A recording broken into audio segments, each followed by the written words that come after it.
சிவாய் நம்ம சொல்லுங்கய்யா. ஐயா சிவாய் நமக்கு. சொல்லுங்க.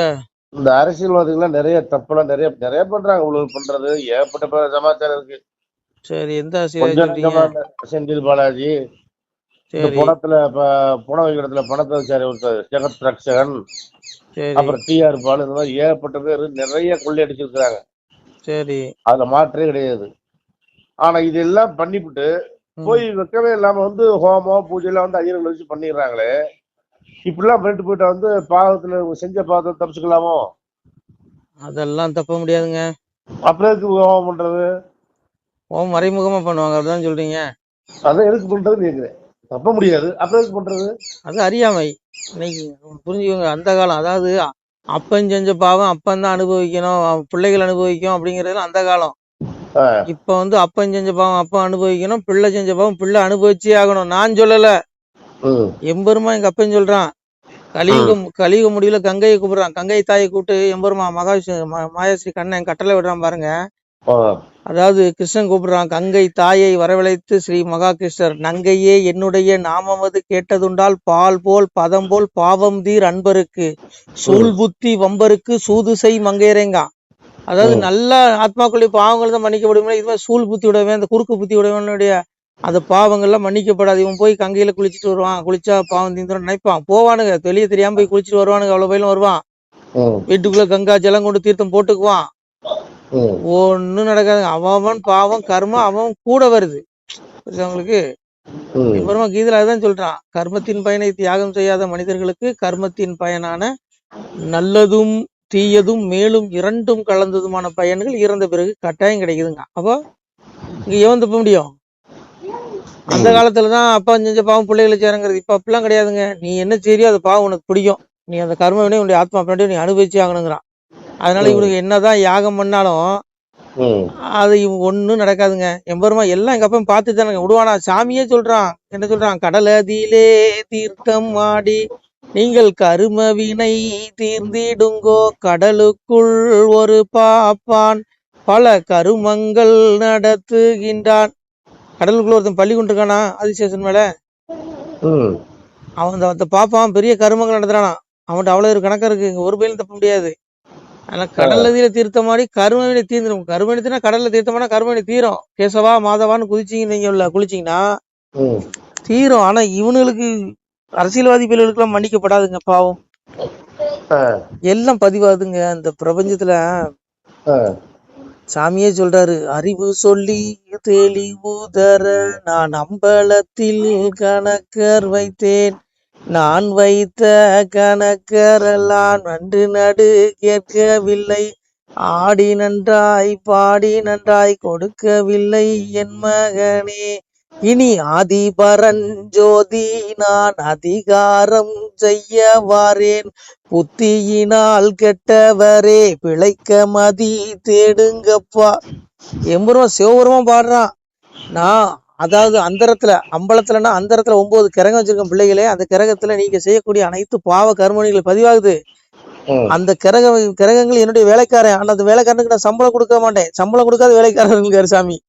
அதான் ஆடி நண்டாய் பாடி நண்டாய் கொடுக்கவில்லை என்பது. அவனுக்கு எதுவும் கிடையாது, சம்பளம் இல்லாத கூலிக்காரன். அங்க எல்லாத்தையும் எல்லா பாவ புண்ணிய கணக்கையும் பதிவு பண்ணிட்டு இருக்கான். அதன்படி நீங்க யாரும் தப்பிக்க முடியாது. ஆதிபரன் ஜோதி நான் அதிகாரம் செய்ய வரேங்க.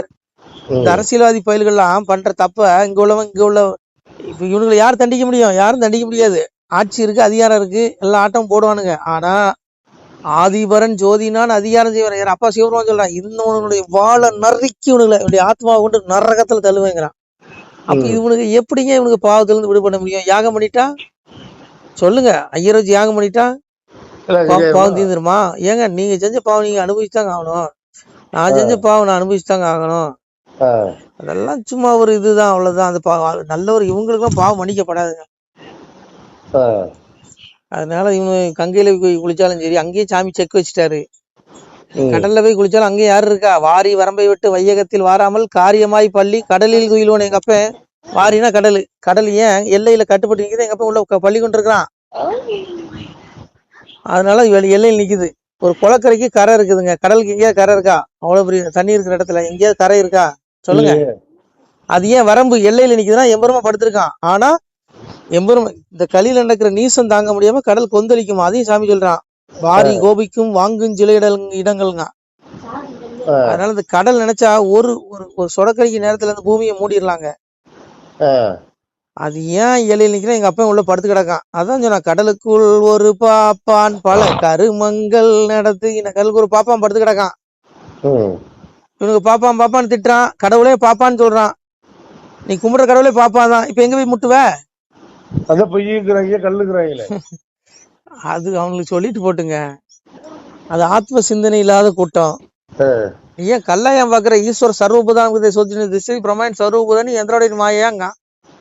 சிவபெருமானை நான் எல்லா ஜீவரோட இதயத்திலும் இருக்கிறேன். இதயத்திலிருந்து அந்தந்த ஜீவராசிகள் செய்த பாவ கர்மனை கேட்டவர் சுழற்சி செய்து கொண்டிருக்கேங்க. நீ எதுக்கு கல்ல பாக்குற? உன் இதயத்தை பாடுறா. முகத்திற்கு முகம் கொண்டு காண்கிட்ட மூடர்கள் அகத்திற்கு கண் கொண்டு காண்பதே ஆனந்தங்க அரிசாமி. அப்போ நீ முகத்துக்கு முகம் பார்க்காத, உனக்குள்ள ஈஸ்வரன் இருக்கா. நீ வெளியில தேடுறதுனால ஈஸ்வரன் சிவன் அடைய முடியாது. நீ வெளியில தேட கல்லுதான் தெரியும் உன் கண்ணுக்கு. உனக்குள்ளதான் அப்பா இருக்கான். அப்பா உள்ளுக்குள்ள இருக்கான். எங்க அப்பா உள்ள தேடு.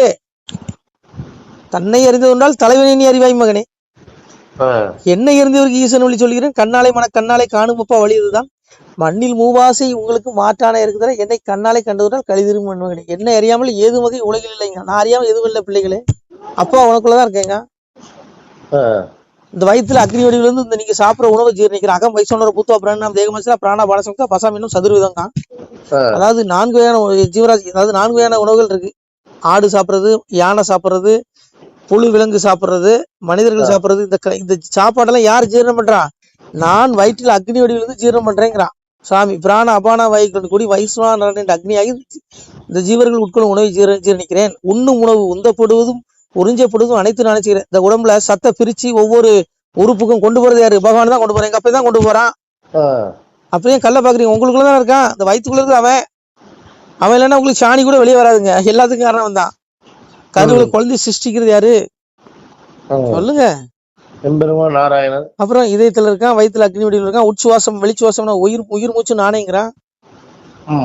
சொல்லுங்க, இதை விட உங்களுக்கு இதை வேணுமா? இல்ல எனக்கு ஒண்ணுதான் ஐயம் இல்ல. எனக்கு இதுல நிறைய பேர் பண்றாங்களே, அதனாலதான் அதை விடுங்க. எங்க பாருங்க, அறியாத கூட்டம். ஏன்னா மனுஷனை தவிர எல்லா ஜீவராசிக்கும் எங்க அப்பன் கண்ணுக்கு தெரியுவான். மனுஷங்களுக்கு மட்டும் தெரிய முடியாது. எங்க அப்பன் சொல்றான் பாருங்க, நாட்டுக்கு அறிவிதி நான் நாராயணனும் நான், பட்சி பறவை பலஜீவ செந்துக்களை நிச்சயமாய் படைத்த நீலவண்ண நாதனும் நான், மண்ணேலும் அளந்த மாய பெருமாளும் நான், விண்ணேலும் அளந்த விஷ்ணு திருவுளம் நான், ஏகம் படைத்தவன் நான், எங்கும் நிறைந்தவன் நான், ஆக பொருள் மூன்றும் அடக்க உண்டானதினால் நாக கடல் துயின்ற நாகமணி நான் அல்லவோ, ஜீவ செந்துக்கெல்லாம் ஜீவனும் நான் அல்லவோ, இந்நீசரெல்லாம் இணையறியாதிருந்தால் மின் நிலத்தில் நான் படைத்த மிருகம் அறியாதவங்கிறான். பசுமாட்டு கணக்கு இறைவனா தெரியறான், நாராயணனா தெரியறான், சிவனா தெரியறான், முருகனா தெரியறான். ஆனா அந்த நீசன், இந்த நீசனா பாவி. இந்த பாவிகளாக மனிதர்களுக்கு மட்டும்தான் இறைவன் கல்லா தெரியறான். புரியுதா உங்களுக்கு? உங்களுக்கும் எனக்கு என்ன மாதிரி பாவிகளுக்கு தான் கல்லா தெரியறான். ஆனா வாயிலா ஜீவராசிகள் கூட இறைவனாதான் காட்சி கொடுக்குறான். அதனால இங்க பாருங்க, அப்பா எங்க இருக்கான்? எங்க அப்பா இல்லாத இடமே கிடையாது. எங்க அப்பனை கெட்டியா பிடிச்சுக்கோங்க, மோட்சத்துக்கு வழி தேடுங்க. பூமியில வாழ்க்கை நிரந்தரம் கிடையாது. எப்ப வேணாலும் நம்முடைய அழைப்பு வரும். மேல இருந்து எப்போ வரும்னு தெரியாது. கேரண்டி கொடுக்க முடியுமா? 1000 ரூபாய் மிக்சிக்கு கேரண்டி இருக்கு 2 வருஷம். உங்களுக்கு கேரண்டி இருக்கா? எனக்கு இருக்கா? அப்பா கிட்ட போனோம், அப்பாட்ட இருந்து எப்ப வேணாலும் அழைப்பு வரும். ஓலை எங்க இருந்து வரும்போது நம்ம அப்ப நம்ம வீட்டுக்கு போயிடணும். அவ்வளவுதான். இல்லைன்னா நரக வீட்டுக்கு போனா எவன் தான் கொண்டு போவான். பாத்துக்கோங்க, உங்க விருப்பம். அதனால இந்த எவனுமே தப்ப முடியாங்க அரசியல்வாதிகள். நமச்சிவாய. திருச்சிட்டம்பலம். சிவாய நம. திருச்சிட்டம்பலம், தில்லையம்பலம், பொன்னம்பலம். சிவாய நம. உறவுகளே, சிவ அன்பர்களே, தற்போது தாங்கள் இந்த வீடியோவில் பார்க்கக்கூடிய இடத்துல ஒரு சிவாலய திருப்பணி ஒன்று நடந்து கொண்டிருக்கிறது. இந்த இடத்துல பார்த்தீங்கன்னா முன்பு ஒரு காலத்தில் ஒரு சிவாலயம் இருந்திருக்குது. அதாவது இந்த ஏரியா இப்போ ஒரு தென்னை மரங்கள் பனை மரங்கள் சூழ்ந்த காடாக இருக்கிறது. முன்பொரு காலத்தில் இங்கே ஒரு ஊர் இருந்ததாக சொல்கிறாங்க. ஆனால் இப்போது சுற்று வட்டாரத்தில் 5 கிலோமீட்டர் சுற்றுலா ஊரே கிடையாது, காடு. இப்போ இந்த இடத்துல ஒரு சிவாலயம் அமையிருக்கிறது. இந்த சிவாலயத்தில் இருந்த அந்த சாமியுடைய திருமணியை எடுத்து வச்சிட்டோம். திருப்பணி முடிஞ்சதுக்கப்புறம் பிரதிஷ்டை பண்ண இருக்கிற உறவுகளே, தற்போது இந்த வீடியோ பார்க்கக்கூடிய உறவுகள் தங்களால் முடிந்தால் ஒரு சின்ன உதவி செஞ்சு கொடுங்க. எங்கள் இடத்துல பொருளாதாரம் இல்லை. அதனால் பார்த்திங்கன்னா அந்த வேலையெல்லாம் அப்படியே நின்று போச்சு. பாருங்கள், இந்த அப்படியே பாதியிலே நிற்கிது இந்த சிவாலய திருப்பணி. பக்த கோடிகள், அன்பு உள்ளங்கள், தயவுசெய்து நீங்கள் உதவி செய்ய விருப்பமுள்ள உறவுகள் உதவுங்க. உங்களுக்கு கோடி புண்ணியம் கிடைக்கும். இந்த சாமியோடைய அருள் அனுகிரகம் உங்களுக்கு கண்டிப்பாக கிடைக்கும். இது ஒரு புகழ்பெற்ற சிவாலயம் கூட சொல்லலாம். சாமியோட திருமணியை எடுத்து வச்சிட்டோம். இந்த இடத்துல பார்த்தீங்கன்னா ஒரு வாசி தண்டம் இருக்குது. அந்த காலத்தில் ஒரு முனிவர் யாரோ தவம் செஞ்சுருக்காங்க, அவங்களுடைய வாசி தண்டம். அவர் திருக்கரங்களால் எழுதின ஓலைச்சுவடி கூட இன்றும் இருக்குது, இன்னும் பாதுகாக்கப்பட்டு வருது. அது கோயில் திருப்பணி முடிஞ்சதுமே அதையும் நாங்கள் அந்த வழிபாட்டுக்கு வச்சுடுவோம். இந்த சிவாலய திருப்பணி வந்து சாமி திருநாமம் வந்து முக்தீஸ்வரர் அப்படிங்கிற திருநாமத்தில் வழங்குறாரு. நெல்லை மாவட்டம் நாங்குநேரி தாலுகாவில் இந்த சிவாலயம் அமைய இருக்கிறது. உறவுகளே, இந்த வீடியோ பார்க்கக்கூடியவங்க ஒரு 2 பேருக்காவது கொஞ்சம் ஷேர் பண்ணுங்கள். இந்த வீடியோ பார்க்கக்கூடிய யாராவது ஒரு சின்ன உதவி செஞ்சால் இந்த ஆலய திருப்பணி வந்து கண்டிப்பாக நாங்கள் வெற்றிகரமாக முடிச்சுடுவோம். பாருங்கள், அந்த வேலை எல்லாமே அப்படியே நிற்கிது. கல்லெல்லாம் இறக்கி போட்டிருக்கோம். இன்னும் நிறைய கற்கள் தேவைப்படுது. சுவாமியோடைய அந்த திருக்கோபுரம் பார்த்திங்கன்னா லிங்க வடிவிலே அமைக்க இருக்கிறோம். உதவுங்கள் உறவுகளே. உங்களுக்கு அப்பா சிவபெருமானுடைய அருள் நிச்சயம் கிடைக்கும். எம்பெருமான் சொல்வான், வாழுவீர் தாழ்வில்லாமல் மக்களும் கிளைகள் கொஞ்சி நாளுமே மகிழ்ச்சியை கூர்ந்து நலமுடன் வாழும்போது நீளுமே எனது செங்கோல் நீதியும் நெறிபோல் வந்து ஆளுமே உங்கள் தன்னை அன்புடன் அலையாவண்ணம். உங்களை எம்பெருமானுடைய அப்பாவுடைய திருவாசகத்தாலேயே வாழ்த்துறோம் உறவுகளே. ஆணுடன் பெண்ணும் பெற்று அதிகமாய் செல்வமாகி தானுடன் நினைவுமுற்று தர்மமும் நெறியும் கற்று வேணும் நீள் காலமெல்லாம் வெள்ளியர் உடனே வாழ்ந்து போனுதல் கமலநாதன் பொற்பதம் பெற்று வாழ்வீர்.